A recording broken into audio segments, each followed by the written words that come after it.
안녕하세요. 트레이너 10년차 사연을 읽어주는 트레이너 김용수입니다. 오늘은 전라도에 거주 중인 33살 여성 지원님의 이야기입니다. 물론 이름은 가명입니다. 이건 단순한 감정 토로가 아닙니다. 누군가는 지금 이 순간에도 비슷한 절망 속에서 살아가고 있을지도 모릅니다. 지원님은 키 155cm에 몸무게 83kg, 고도비만 상태입니다. 하지만 그녀를 더 짓누르고 있는 건 체중이 아니라 지난 10년간 지워지지 않은 죄책감, 모멸감, 자포자기감입니다. 단순히 살이 쪘어요 하는 이야기가 아닙니다. 이건 사람이 어떻게 천천히 지워지는지, 한 생명이 어떻게 무너지는지를 보여주는 살아있는 다큐멘터리입니다. 초등학교 3학년 어린 시절 남학생 10명에서 20명에게 둘러싸여 발로 차이고 짓밟혔다고 합니다. 그날 밤부터 잠이 사라졌고 학교는 생존해야만 하는 전쟁터가 되었습니다. 시간이 지나도 고통은 사라지지 않았습니다. 중학교, 고등학교 시절에도 조롱과 무시는 계속되었고 결국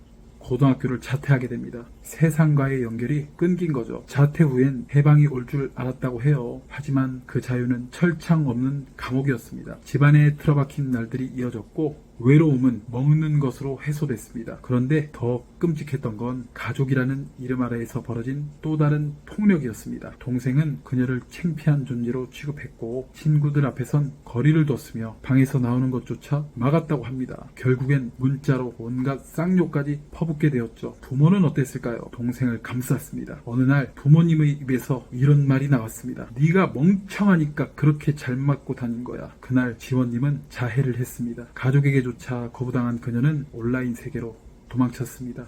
게임을 통해 만난 25살 남성과 랜선 연애를 하게 됐죠. 그 남자는 그녀에게 유일한 안식처였습니다. 하지만 그 남성은 연락 어플을 통해 다른 여자들과도 연락을 주고받고 있었고 그 사실을 알게 된 지원님은 참지 못하고 자신도 다른 남성과 연락을 시작하게 됩니다. 그리고 또다시 자신을 미워하게 됩니다.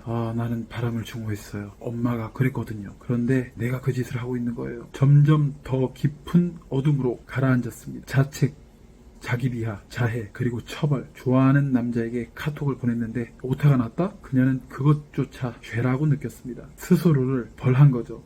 포조차도 만 찾아봤습니다. 나는 그런 대우를 받을 만한 인간이야. 그렇게 믿게 된 겁니다. 자신을 향한 학대는 끝이 없었습니다. 얼굴을 때리고 목을 조르고 온몸을 꼬집고 그렇게 그녀는 살아있지만 죽어있는 인간이 되었습니다. 그리고 점점 바보가 되어갔습니다. 성인 ADHD, 집중력 저하, 기억력 저하, 계산 능력까지 무너졌습니다. 편의점 알바를 시작했지만 4,500원에서 1,700원을 빼지 못해 결국 잘리고 말았습니다. 나는 아무것도 못해. 이 한마디는 또 다른 족쇄가 되었습니다. 하지만 기적 같은 변화도 있었습니다. 서울에서 진행된 은둔형 외톨이 자립 프로그램에 지원하게 되었고 쉐어하우스에서 사람들과 함께 2년간 지내며 조금씩 변화가 시작되었습니다. 체중은 90kg에서 68kg로 줄었고 방송 인터뷰도 했으며 다양한 체험을 통해 자존감이 조금씩 되살아났습니다. 하지만 기적은 오래가지 않았습니다. 본가로 돌아오자 모든 게 무너졌습니다. 가족은 여전히 변하지 않았고 삶은 다시 나락으로 떨어졌습니다. 3년의 시간 동안 또다시 은둔, 체중은 다시 86kg까지 늘었고 내 인생은 끝났어 라는 생각만이 머릿속을 지배하게 되었습니다. 하지만 올겨울 전환점이 찾아왔습니다. 광주시청 공고를 보고 단기 환경 미화원 일자리를 시작하게 되었고 최근에는 마트 아르바이트도 하게 되었습니다. 예상과 달리 그 일은 너무 재밌었다고 해요. 내가 이렇게 일하는 걸 즐길 수 있다니. 그리고 다시 다이어트를 시작하게 되었습니다. 하루 2끼 산책, 체중은 83kg까지 내려왔습니다. 그리고 그녀는 이렇게 말했습니다.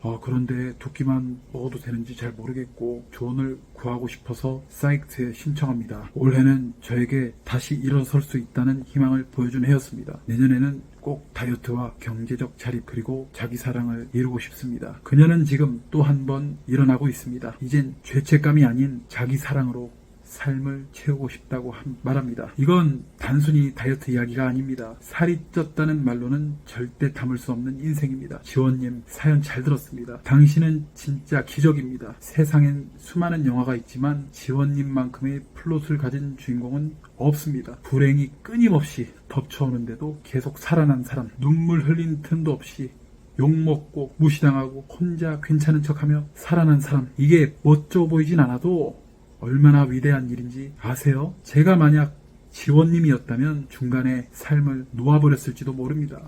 버텨주셔서 살아가려는 용기를 내주셔서 그리고 제게 이 사연을 보내주셔서 진심으로 감사합니다. 비바람 몰아치는 풍파 속에서도 꺾이지 않는 잡초. 지원님은 그런 사람입니다. 화려하진 않지만 어떤 풍파 속에서도 절대 뽑히지 않는 생명력. 미국의 16대 대통령 에이브러함 링컨도 20년 넘게 실패만 겪었죠. 선거 낙선, 사업 실패, 가족의 죽음까지도 겪고도 포기하지 않았기 때문에 대통령이 되었어요. 지원님도 그런 사람입니다. 포기하지 않고 살아낸 사람. 이제는 그 생명력 위에 희망이라는 비료를 뿌려 찬란하게 자라시길 바랍니다. 그리고 현실적인 조언도 드리겠습니다. 하루 2끼 산책. 방향은 나쁘진 않지만 진짜 감량을 원하신다면 양보다는 질입니다. 지금 체중이 80kg대라면 하루 단백질은 최소 80g은 꼭 드셔야 합니다. 텍사스 대학교 오스틴 캠퍼스 연구에 따르면 감량 중 단백질 섭취가 부족하면 근육이 먼저 빠지고 기초 세사량이 줄어들어 요요가 올 가능성이 급격히 올라간다고 합니다. 우리 몸은 근육이 줄어들면 에너지 소비를 줄이고 지방을 비축하려는 생존 모드로 들어가거든요. 그래서 감량이 점점 더 어려워지는 거예요. 닭가슴살, 계란, 두부, 콩, 단백질 쉐이크 같은 고단백 식품들을 꼭 식사에 곁들여 주세요. 무조건 닭가슴살만 새끼 먹으라는 말은 아닙니다. 일반식에 단백질을 추가해 주세요. 예를 들면 아침엔 닭가슴살 샌드위치, 점심엔 계란 프라이가 올라간 야채 비빔밥, 저녁엔 단백질 쉐이크와 통밀빵이나 베이글, 이런 식으로요. 국제 스포츠 영양학회 ISSN 발표에 따르면 단백질을 하루 3, 4회 나눠 섭취하면 근육 유지뿐 아니라 식욕 조절에도 탁월하다고 합니다. 산책 좋습니다. 하지만 웨이트 운동도 반드시 병행해 주세요. 공원에 설치된 기구도 좋고 여건이 된다면 피트니스 센터 등록도 진지하게 고려해 보세요. 그리고 생활 리듬을 꼭 만드셔야 합니다. 매일 같은 시간에 일어나 햇빛을 쬐고 간단한 웨이트부터 시작해 보세요. 딱 한 달만 해보세요. 정말 사람이 달라집니다. 지원님, 지금 이건 단순한 다이어트가 아닙니다. 나에게 희망을 되찾아주는 싸움입니다. 감량은 숫자의 싸움이 아니라 자기 자신에 대한 존중의 싸움입니다. 지금 이 정도면 괜찮아. 그래도 내가 또 걷고 또 나아가고 있잖아. 이 한 생각이 사람을 살립니다. 정말로요. 지원님의 찬란하게 빛날 미래를 진심으로 응원합니다. 그리고 사이트는 계속 사연을 받고 있습니다. 비만으로 살아온 인생 그리고 앞으로의 꿈을 세밀하게 적어서 보내주세요. 얼굴을 가린 일상사진 3장도 함께 부탁드립니다. 사연은 익명 처리되며 소개되신 분께는 비만 탈출 조언과 함께 사례비 10만원을 드립니다. 사연 읽어주는 트레이너 사이트 시청해주셔서 감사합니다.